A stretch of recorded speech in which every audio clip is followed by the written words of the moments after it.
A brand new electric regional train line opened in the United States, and unfortunately in this country, that's not a very common occurrence, so it's a big deal. Where is it? Is it in California or New York? No. Illinois maybe? Well, about a half mile away. It's in Indiana. Welcome to the Monon corridor, the first new branch of the South Shore Line in over a century. Hey everybody, welcome to a brand new Trains Are Awesome video. I'm Tom, I'm in Chicago, Illinois, and it's time for another very special video. Today, we're riding the South Shore Line. Now the South Shore Line is an electric interurban railroad here in the Chicago area. Specifically, it runs to northern Indiana. And today, March 31st, 2026, is a huge day because the South Shore Line is opening a brand new branch line. Let's go ride the Monon corridor. So I've made it to Van Buren Street Station on the Metro Electric District. The South Shore Line runs through Indiana, but to get from the loop in Chicago through South Chicago, it uses the tracks owned by the Metro Electric District. Then it branches off.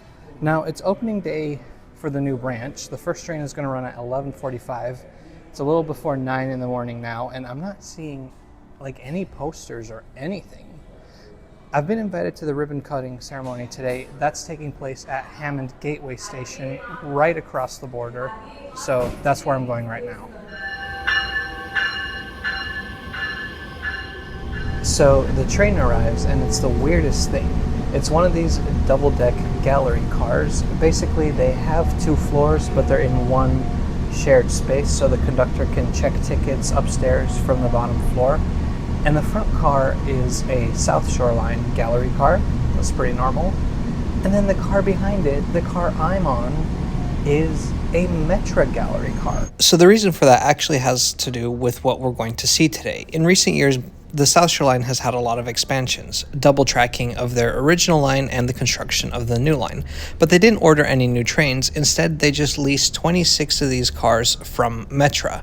Now, what I find weird is that was in 2021, 5 years ago, and yet they're still running around with Metra logos on them.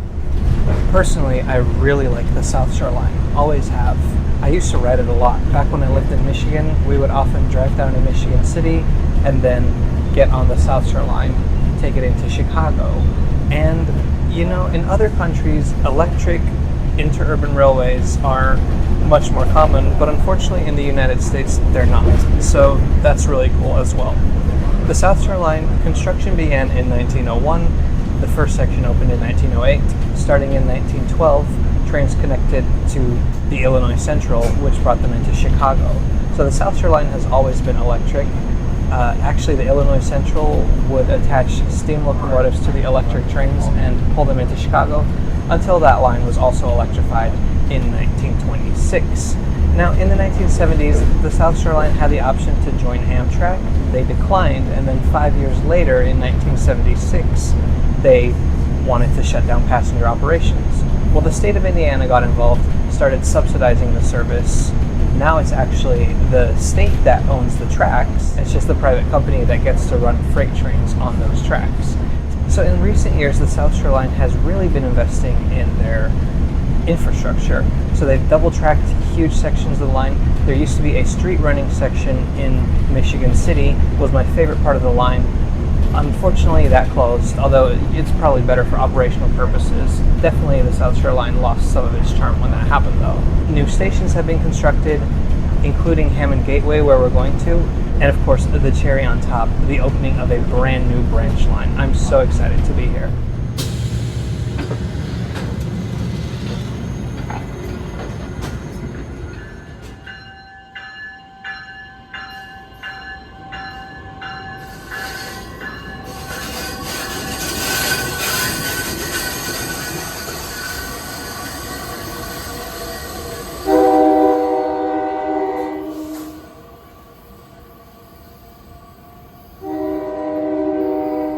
So I'm at Hammond Gateway Station. It's my first time here. We've got a nice high-level platform, and a cool thing is that the station uses gauntlet tracks, so that way freight trains can use an outer pair of tracks and not damage the high platform when they pass the station. This is the platform for trains coming to and from South Bend. You'll notice right over there is an elevated platform with a train already waiting. That's the platform for the trains going to Dyer. This is the transfer station. It's also where we have the ribbon cutting in just half an hour. Hammond Gateway Station was opened in 2024 to be a transfer station between the two corridors. Previously, there was the old Hammond Station, which was located nearby. That closed on the day Hammond Gateway opened. It's a very interesting layout for a station. It's kind of like two stations, but one.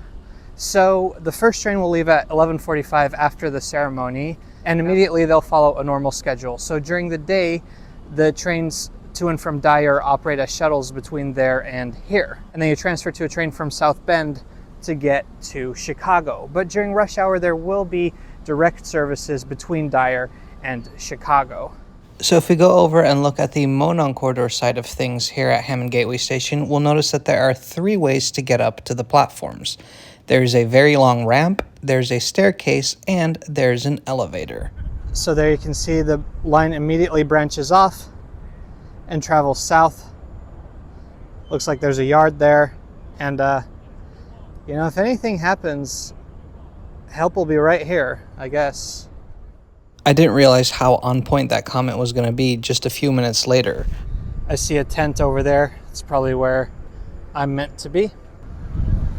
All right, looks like we've got an updated map. So the orange line is the original South Shore line, the one that's been here for over 100 years. And that's being called the Lakeshore Corridor now. And then the red line is the new line that's opening today. That is the Monon Corridor. Looks like everything is all set up for the big ribbon cutting that's supposed to start at 10 o'clock. There are a lot of people here, including some people I knew from the High Speed Rail Alliance. It was great to catch up with them. I just ran into one of my friends at the High Speed Rail Alliance. We have a virtual event that we're putting together later this month, so keep monitoring the channel for more information on that. All right, so I've just checked in. They gave me a name tag and some other cool stuff. Here we have a program for today. It's a really cool commemorative ticket, first ride ticket, and then a thermos. It is incredibly windy, and also my phone says it's about to rain really hard, so I'm gonna stay close to the tent.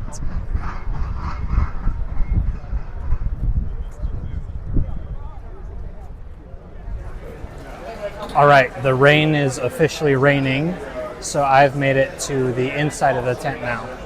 It's a little better. They're playing like a highlight reel of all the VIPs that are in attendance. The governor of Indiana is here, a couple of other big names. It is so cool to see so much enthusiasm for a brand new rail line.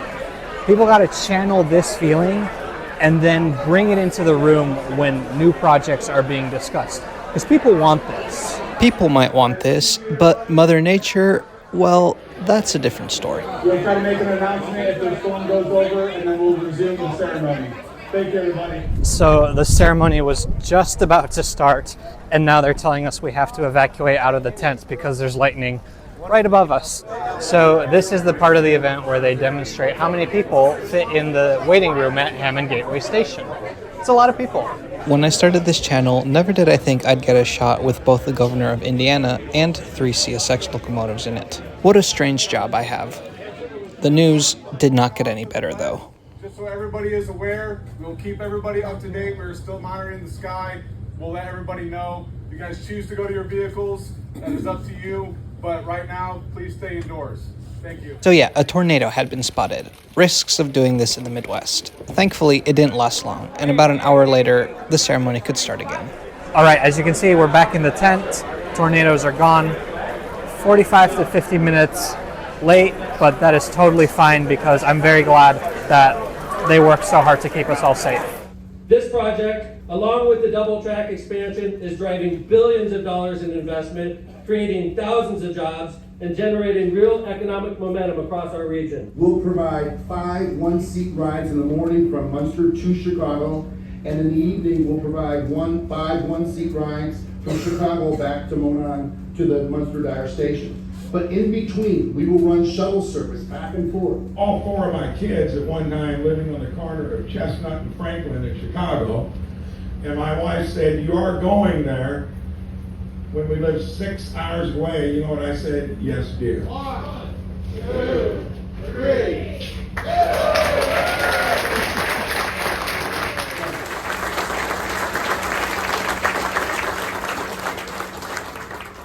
I can summarize the speeches for you because there were like 8 of them. Basically, the congressman said this project is great because you can get jobs in Chicago now. An official from the Department of Transportation said this project is great because of who is currently president.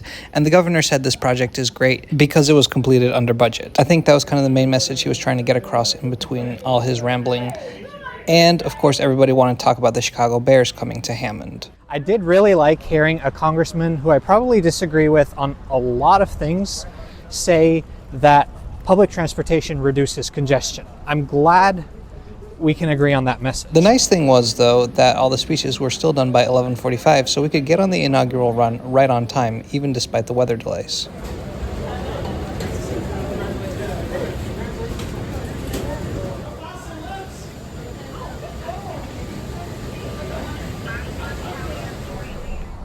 All right, so on the inaugural train going down to Munster Dyer, going to take about 15 minutes, and I wanted to film a little bit more of the platform, but I'll do that on the way back because this train is filling up fast.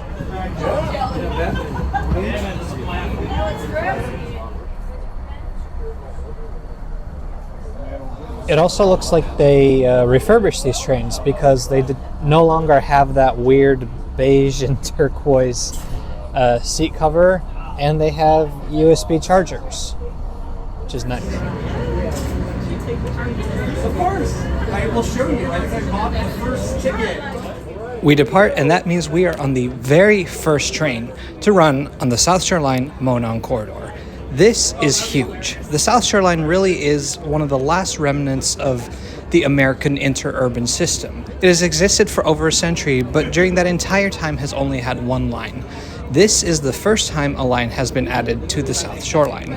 On top of that, like I said earlier, having a new electric regional rail line in the United States, it just really almost never happens, unfortunately. I think this thing should be talked about more than it was.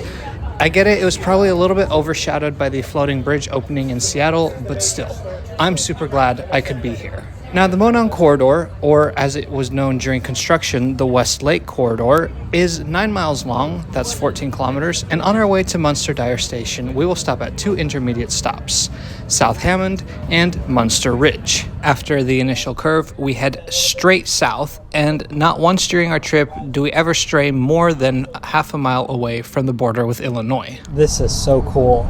First train, opening day. I have been following this project for years, and now I'm here. The initial segment of the line is elevated so that it can cross over the many different freight tracks in this region. But then we come across one of the weirdest and most criticized points of this line. So we're running through downtown Hammond right now, and notably, there is no station. It's one of the points of criticism some people have of this project. However, at the speeches, the leadership confirmed that they are working towards opening a station in downtown Hammond as well, which will make this train even more useful. It seems that the city of Hammond is going to cough up the funds for this station rather than NICD, who operates the line. Also, the fact that I only slept 4 hours last night is probably why I said Downton Hammond as if it's some sort of British castle. It's definitely not that. R.I.P. Maggie Smith. So the Monon corridor is single-tracked. There are railroad crossings, but they have been enhanced to the point where this is a quiet zone, so no horn necessary. Everybody around me is talking about how smooth the ride is, and I have to say, yes, it is very comfortable. The Monon corridor parallels the Monon Trail, which in turn was built on the old right-of-way of the Monon Railroad. It's a great example of why if you do rails to trails, you gotta keep the rails, because then you can get stuff like this. The Monon Railroad was officially known as the Chicago, Indianapolis, and Louisville Railroad, but it was called the Monon because its 2 main lines intersected in Monon, Indiana. The Monon ran their last passenger train here in 1967. Eventually, the tracks went to CSX, and they abandoned this part of the line in 2009, and the right-of-way was converted to a trail. Now, in the early 2000s, northern Indiana was dealing with population growth and decided to build a branch line of the South Shore Line to Valparaiso. Unfortunately, they didn't think this would attract enough riders, so instead, the Westlake Corridor, or the Monon Corridor as we know it now, was devised. It was approved in 2016, it got a federal grant in 2019, construction started in October 2020, and the line fully opened March 31st, 2026. And as every politician in the tent had mentioned, completed under budget. In fact, it was the outgoing president of NICD, I believe, who said that they're hoping to keep some of the money left over and use it on other enhancements to the South Shore line. More on that at the end of the video. So the gentleman sitting behind me had a speedometer app pulled up on his phone, and it showed that we hit a max speed of 62 miles per hour, or about 100 kilometers per hour. And all that means that it only takes about 15 minutes for us to make both of the intermediate stops and reach the end of the line at Munster Dyer. We were a little bit slow though because we had to stop right before the end because apparently the train was going to run through another ribbon. Now the one thing you'll notice when you look out the window is that basically everything outside of the stations is freestanding single-family homes with large backyards. Now, there's nothing wrong with that, but it's not the kind of density that you would expect around a train line. However, with the region's projected growth, I would imagine that at some point more will be built around these stations, which can only be good for passenger numbers. One other thing that really needs to improve for passenger numbers to grow is the train schedule. On one hand, trains run in both directions all day, every day, clearing the shockingly low bar that most commuter rail systems in the United States set. Like in Washington, D.C., we only have one line that fits that description. However, there are flaws in the schedule that make the line less convenient to use than it could be. I'll discuss those after a very quick tour of the Munster Dyer station. End of the line.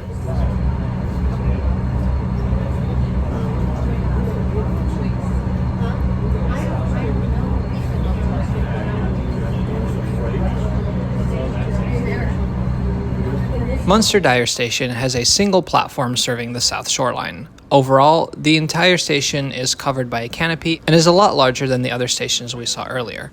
There's a waiting room which has toilets and a ticket machine. I think I'm one of the first people to buy a ticket here.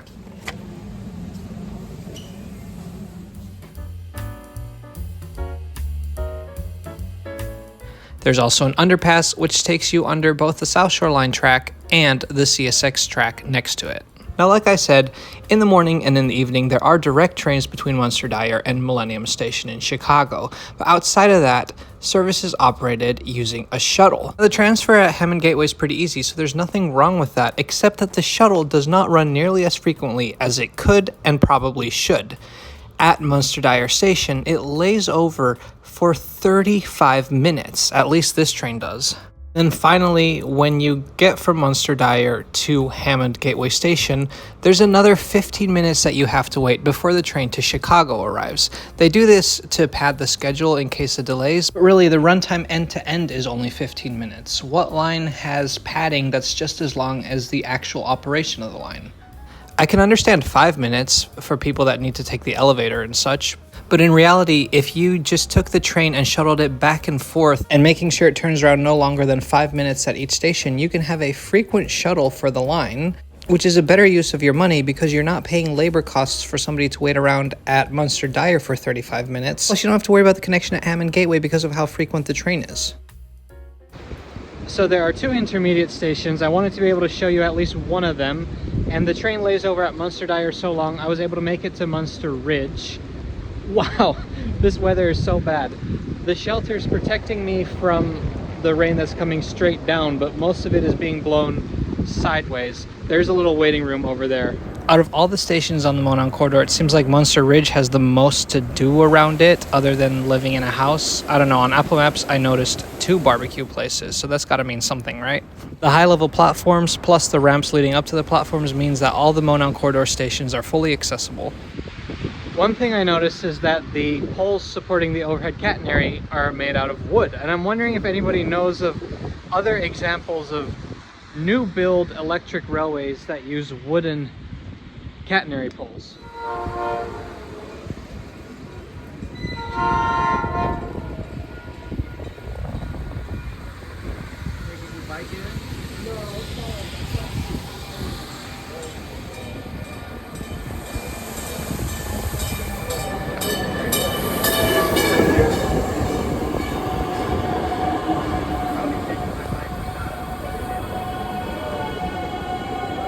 Now, I said I would talk about the future. The South Shore Line may get even more new lines. In the Northwest Indiana Regional Development Authority's 2025 Comprehensive Strategic Plan, wow, that was a long sentence, there are plans drawn up for 3 potential extensions to the South Shore Line network. One would extend the Monon corridor down to St. John. Another would be a branch off this branch headed to Crown Point, and a final branch would branch off the Lakeshore corridor and serve Valparaiso.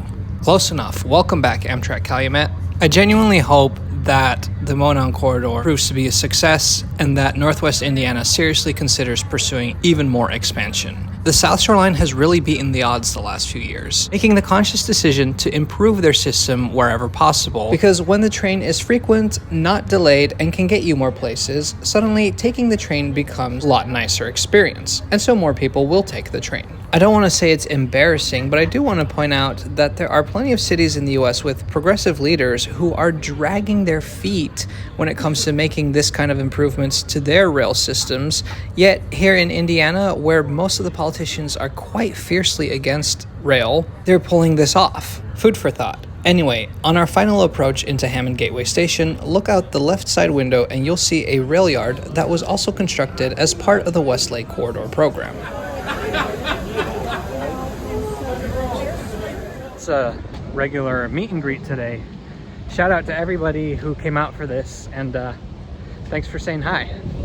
All right, that's all I have for today. It was such an honor to be invited to the ribbon cutting ceremony for the opening of the South Shore Line's Monon corridor. A great railway line. So glad that this region of the United States also gets an investment when it comes to passenger rail. Now, there are a lot of things that I think the Monon corridor does really well. It's electric, it runs throughout the day, it provides rail service to a region that previously didn't have it. Of course, there are a few things that I think could be improved. Obviously, at downtown Hammond Station, I think the intermediate stations might be a little bit too basic, and I'm saying that just because of like weather concerns. Obviously, it's great that they were able to save some money, but maybe a wind barrier or something could be really nice. I'm very excited to see the future progress that the South Shore Line makes. It is so cool to have an ambitious, passenger-focused railway right here in Northwest Indiana. Thank you so much for watching today. If you enjoyed this video, please subscribe to Trains Are Awesome.